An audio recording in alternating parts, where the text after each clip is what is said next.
Bismillahirrahmanirrahim. Assalamualaikum warahmatullahi wabarakatuh. Alham- Waalaikumsalam warahmatullahi wabarakatuh. Warahmatullahi wabarakatuh. Alhamdulillah, alhamdulillahilladzi arsala rasulahu bil huda wa dinil haq liyudhhirahu ala dini kulli wa kafa billahi syahida. Asyhadu an la ilaha illallah wahdahu la syarika lah wa asyhadu anna Muhammadan abduhu wa rasuluh la nabiyya ba'dah. Allahumma salli wa sallim ala sayyidina wa habibina wa maulana Muhammad wa ala alihi wa sahbihi ajma'in, amma ba'd. Para sadidah rahimakumullah, alhamdulillah kita wajib bersyukur pada Allah Ta'ala atas segala nikmatnya, sehingga pada kesempatan ini kita bisa hadir di majelis ini dalam keadaan sehat walafiat, sehat secara jasmani dan rohani insyaallah. Pada kesempatan ini, usini wa iyyakum bittaqwallah. Saya berpesan kepada diri saya pribadi dan kepada kita semuanya untuk selalu bertakwa kepada Allah Subhanahu wa taala. Khususnya pada saat ini kita berada pada bulan Sya'ban, yang mana Sya'ban syahrut ta'at. Sya'ban adalah merupakan bulan ketaatan, bulan yang penuh dengan banyak kemuliaan, keistimewaan dari Allah Subhanahu wa taala.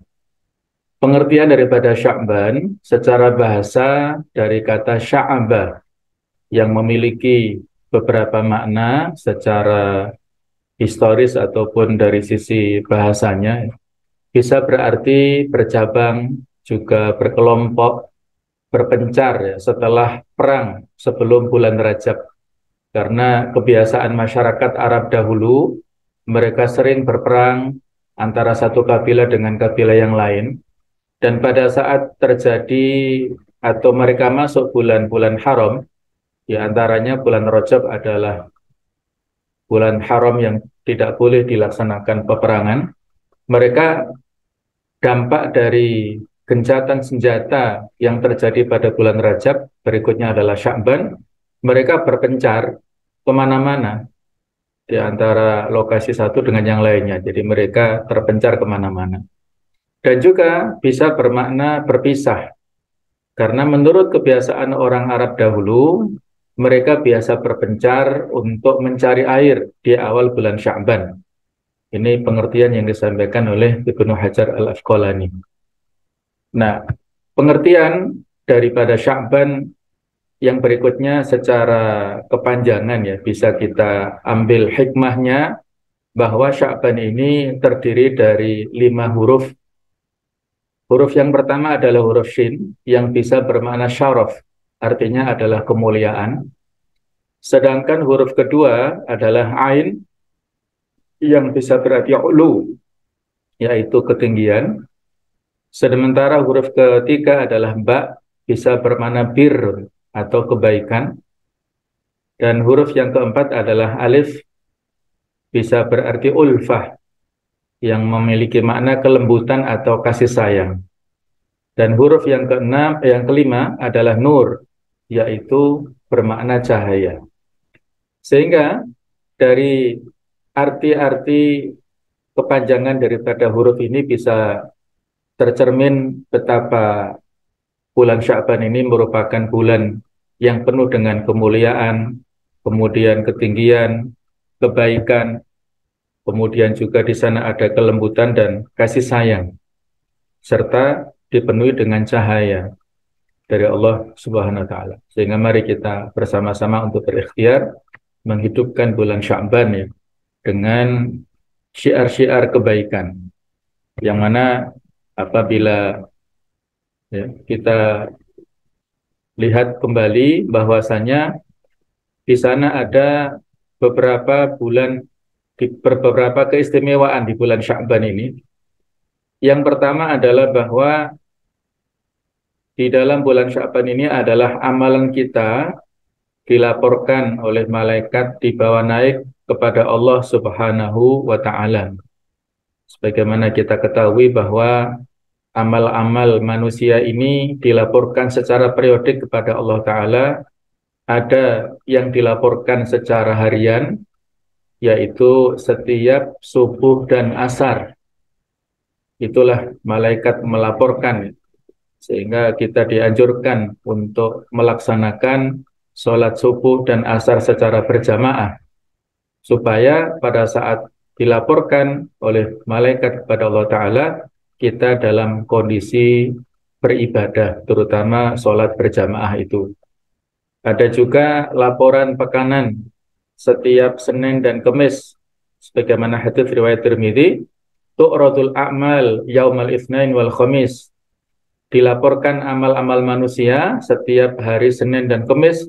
Fa uhibbu an yu'radu amali wa ana shaim. Aku suka apabila dilaporkan amalanku saat aku dalam kondisi berpuasa. Kemudian dilaporkan setiap tahunnya ada pada bulan Sya'ban ini, sebagaimana nanti akan kita baca hadisnya yang diriwayatkan oleh beberapa orang sahabat ya. Jadi inilah merupakan amal yang mulia ataupun bulan yang penuh dengan rahmat, sehingga kita perlu untuk mengisinya dengan amal-amal ketaatan. Yang kedua, keistimewaan bulan Sya'ban itu adalah pada bulan inilah diturunkan perintah sholawat kepada Rasulullah Shallallahu Alaihi Wasallam. Karena di surat Al-Ahzab ayat 56 itu adalah merupakan perintah kepada kita semuanya untuk bersolawat kepada Rasulullah SAW. Allah berfirman, Innallaha wa malaikatahu yusalluna 'alan nabi ya ayyuhalladzina amanu sallu 'alaihi wa sallimu taslima. Sesungguhnya Allah dan malaikatnya bersolawat kepada Nabi, wahai orang-orang beriman, bersolawatlah kepadanya dan berikanlah ucapan selamat ya. Salawat yang disampaikan oleh Allah Subhanahu wa Ta'ala, menurut sebagian ulama, adalah bermakna puji-pujian yang disampaikan Allah Ta'ala di hadapan para malaikat. Ada yang mengatakan dari Syekh Abdul Qadir Al-Jailani, Salatul Rabbi Tabaraka wa Ta'ala ala nabihi ta'zimul hurmah. Salawat yang disampaikan oleh Allah Ta'ala kepada nabinya itu adalah merupakan pengagungan, penghormatan, puji-pujian dari Allah Ta'ala di hadapan makhluk-makhluknya. Sedangkan sholatul malaikah alaihi idharul karamah. Adapun sholawatnya para malaikat kepadanya itu adalah merupakan wujud ekspresi daripada penghormatan. Malaikat mengucapkan istighfar, memohonkan ampun untuk Rasul kita. Sedangkan sholatul ummah alaihi thalabus syafa'ah. Sholawat umat kita semuanya kepada beliau adalah minta syafaat nanti pada hari kiamat atas izin Allah Ta'ala. Jadi kita berdoa semoga keselamatan dan sholawat selalu diberikan oleh Allah Ta'ala kepadanya, yang tentunya kembali kepada kita sendiri. Yang ketiga, keistimewaan Sya'ban itu adalah karena pada bulan ini terjadi perpindahan kiblat dari Baitul Maqdis ke Ka'bah di Mekah. Itu terjadi pada bulan Sya'ban tahun 2 Hijriah.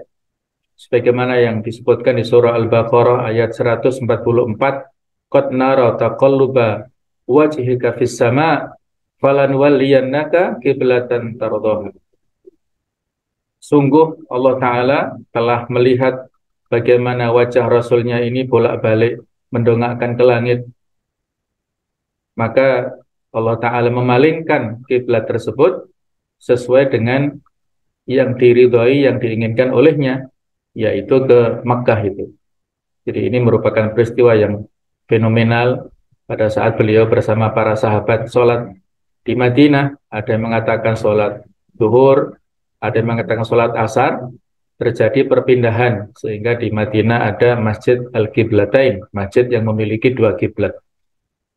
Yang keempat yaitu keutamaan malam pertengahan Sya'ban atau disebut nisfu Sya'ban yang penuh dengan ampunan, yang nanti akan kita sebutkan hadisnya sesuai dengan amal yang kita dianjurkan untuk melaksanakannya.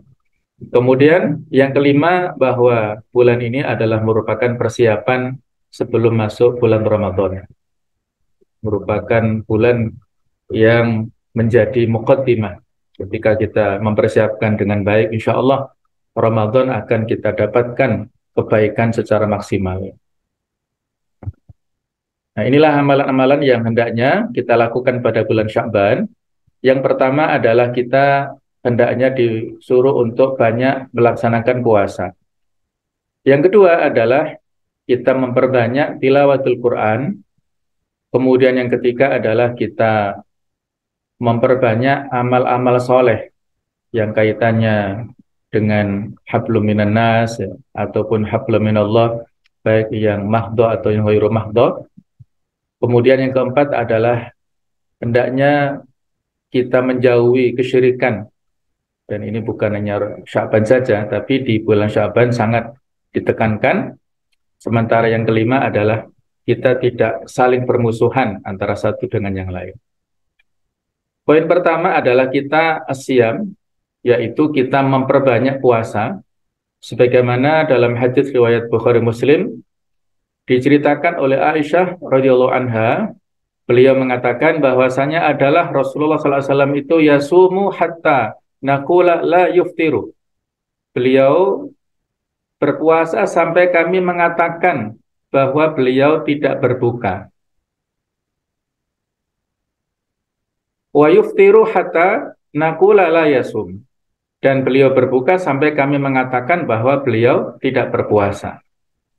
Fama ra'aitu Rasulullah sallallahu alaihi wasallam istakmala siyama syahrin illa Ramadan. Dan saya tidak pernah melihat Rasulullah sallallahu alaihi wasallam menyempurnakan puasa dalam sebulan penuh kecuali di bulan Ramadan. Wa ma ra'aitu aktsara siyaman minhu fi Sya'ban. Dan saya tidak pernah melihat beliau berpuasa yang lebih banyak daripada bulan Sya'ban. Kalau Ramadan adalah penuh. Sementara di bulan selain Ramadan yang beliau lihat itu adalah di bulan Sya'ban. Kemudian hadis riwayat Bukhari diceritakan kaitannya dengan poin pertama tadi, yaitu dari Usama bin Zaid. Beliau mengatakan, qultu ya Rasulullah, saya pernah bertanya wahai Rasulullah, lam araka tasumu syahran minasyuhur. Wahai Rasulullah, saya tidak pernah melihat engkau berpuasa dalam satu bulan matasumu min Sya'ban, dibandingkan dengan bulan-bulan lain seperti engkau berpuasa di bulan Sya'ban. Qala, maka beliau menjawab, dzalika syahrun yakfulun nasu anhu baina Rajab wa Sya'ban wa Ramadan. Beliau menjawab, itu adalah bulan yang banyak manusia melalaikannya, terletak antara bulan Rajab dan bulan Ramadan. Wa huwa syahrun turfa'u fihil a'mal ila rabbil alamin. Padahal itu adalah merupakan bulan yang amal-amal diangkat menuju Rabb semesta alam. Fauhibbu an yurfa'a amali wa ana sha'im. Dan saya suka jika amalanku diangkat, aku dalam keadaan berpuasa. Ini yang menjelaskan bahwasannya amal kita dilaporkan pada periode 1 tahunan ada di bulan Sya'ban ini. Kemudian riwayat dari An-Nasai dan At-Tirmidzi bahwasanya diceritakan oleh Ummu Salamah, salah satu ummahatul mukminin, mengatakan ma ra'aitun Nabi sallallahu alaihi wasallam yasumu syahraini mutatabi'aini illa Sya'ban wa Ramadan. Saya tidak pernah mendapatkan Nabi sallallahu alaihi wasallam berpuasa 2 bulan berturut-turut kecuali bulan Sya'ban dan Ramadan. Ya, barangkali ini agak sedikit berbeda dengan pernyataan Aisyah tadi ya, sesuai dengan testimoninya masing-masing. Jadi satu sama lain saling melengkapi. Ya, tentunya dalam hal ini kita komparasikan dengan riwayat yang lainnya. Kalau kita terbiasa puasa sunnah, monggo silahkan sebanyak-banyaknya sesuai dengan kemampuan kita masing-masing. Kemudian tanggal 2 hari sebelum Ramadan ya, kalau kita sudah biasa monggo, kita misalnya Senin ya. Kalau nggak salah besok ini Ramadan pada bulan Maret ini adalah hari Rabu insya Allah.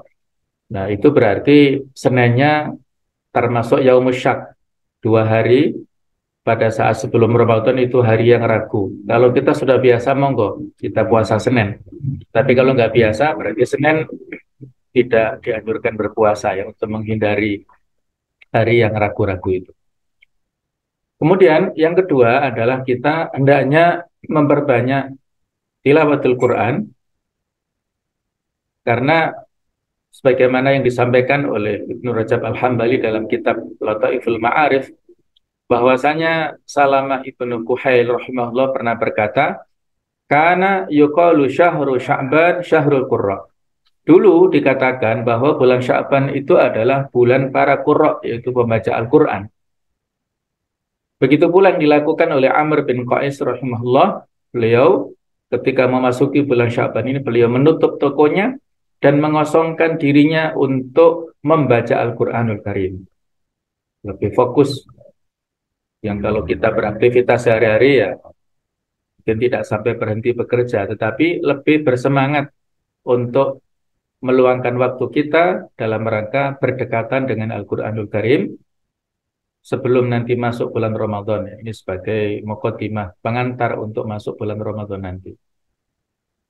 Berikutnya, yang ketiga adalah kita hendaknya melaksanakan al-a'mal as-solihah, memperbanyak amal-amal kebaikan. Amal apapun, apakah kaitannya dengan hablum minallah ataukah hablum minan nas, sebagaimana dalam kitab yang sama Ibnu Rajab Al-Hambali mengatakan dari Abu Bakar Al-Balkhi rahimahullah, beliau pernah mengatakan syahru Rajab syahru zar'i, bulan Rajab adalah bulan menanam, wa syahru Sya'ban syahru suqyi zar'i, bulan Sya'ban adalah bulan menyirami tanaman, wa syahru Ramadan syahru hasadi zar'i, bulan Ramadan adalah bulan kita memanen tanaman-tanaman kita. Beliau juga mengatakan mathalu syahri Rajab karrih, permisalan perumpamaan bulan Rajab itu seperti angin. Wa mathalu Sya'ban mathalul ghaim, permisalan bulan Sya'ban seperti awan yang membawa hujan. Wa mathalu Ramadan mathalul matar, sementara bulan Ramadan seperti turunnya hujan itu. Wa man lam yazra' wa yaghris fi Rajab wa lam yaski fi Sya'ban fa kaifa yuridu an yahsida fi Ramadan. Barang siapa yang tidak menanam di bulan Rajab dan tidak menyiraminya di bulan Sya'ban, bagaimana mungkin dia memanen hasilnya di bulan Ramadan? Itu sesuatu yang mustahil. Jadi ada rentetan ya, sehingga pada saat kita masuk bulan Rajab, kita selalu berdoa di antaranya Allahumma barik lana fi Rajab wa Sya'ban wa balighna Ramadan. Walaupun ada sebagian mengatakan ini hadisnya dhaif, tapi isinya baik. Doa ini adalah doa kebaikan, maka tidak ada salahnya apabila kita baca. Berikutnya adalah yang keempat adalah tidak syirik, sebagaimana yang disebutkan dalam sebuah hadis riwayat Ibnu Majah, bahwasanya Rasulullah SAW bersabda, Innallaha la yattali'u fi lailatin nisfi min Sya'ban fayaghfiru li jami'i khalqihi illa li musyrik au musyahin. Sesungguhnya Allah muncul di malam pertengahan bulan Sya'ban dan mengampuni seluruh makhluknya kecuali orang musyrik dan musyahin, yaitu orang yang bermusuhan. Ada catatan dalam hadis ini ya menurut para ulama tentang kesahihan sanadnya, ada yang mengatakan dhaif, tapi riwayat yang seperti ini banyak sekali sehingga satu sama lain saling melengkapi. Dan ini kan termasuk dalam hal fadhailul amal, maka tidak ada masalah ya apabila kita gunakan pada malam nisfu Sya'ban untuk banyak beristighfar, banyak memohon ampun kepada Allah Ta'ala, apalagi didukung dengan hadis muttafaqun alaih bahwasanya innallaha tabaraka wa ta'ala yanzilu ila sama'i dunya hina yabqa thuluthul lail al-akhir. Jadi Allah Ta'ala turun ke langit dunia setiap malamnya sampai sepertiga malam terakhir itu, dan Allah mempersilahkan siapa yang memohon kepadaku ya, akan diberikan, yang beristighfar akan diampuni, yang meminta akan diberikan. Jadi itu peluang yang ada pada kita sebenarnya setiap malam, khususnya yaitu pada malam nisfu Sya'ban ini. Allahu a'lam bishawab. Berikutnya adalah yang kelima adalah tidak saling bermusuhan. Artinya apa? Yaitu saling maaf-memaafkan. Sehingga kebiasaan kita kaum muslimin seharusnya mulai bulan Sya'ban ini sudah bertebaran WA ya untuk minta maaf. Bukan hanya masuk Ramadan saja, bukan hanya Idul Fitri saja, Tapi seharusnya bulan Sya'ban ini sudah harus saling memaafkan satu dengan yang lain, supaya kita tidak dianggap orang yang musyahin tadi ya, adalah orang yang memiliki permusuhan dengan saudaranya. Rasulullah SAW juga secara khusus menyampaikan tentang orang yang memiliki permusuhan dengan saudara seagamanya dalam hadis riwayat Muslim ya. Tuftahu abwabul jannati yaumal itsnain wa yaumal khamis. Dibuka pintu-pintu surga itu setiap hari Senin dan Kamis. Fayughfaru likulli abdin. Maka diampuni seluruh hamba la yusyriku billahi syai'ah, yang tidak menyekutukan Allah dengan sesuatu apapun, illa rajulan, dikecualikan lagi seorang laki-laki, kanat bainahu wa bain akhihi syahna, yang memiliki permusuhan antara dia dengan saudaranya, dengan tetangganya, dengan familinya, dengan temannya misalnya. Fayuqalu, maka dikatakan sampai 3 kali ini. Andiru hadaini hatta yastaliha, andiru hadaini hatta yastaliha, andiru hadaini hatta yastaliha. Tangguhkanlah kedua orang ini sampai keduanya berdamai. Ini disampaikan sampai 3 kali ya. Jadi artinya kalau tidak berdamai antara kedua orang yang bermusuhan, maka peluang untuk mendapatkan ampunan kecil.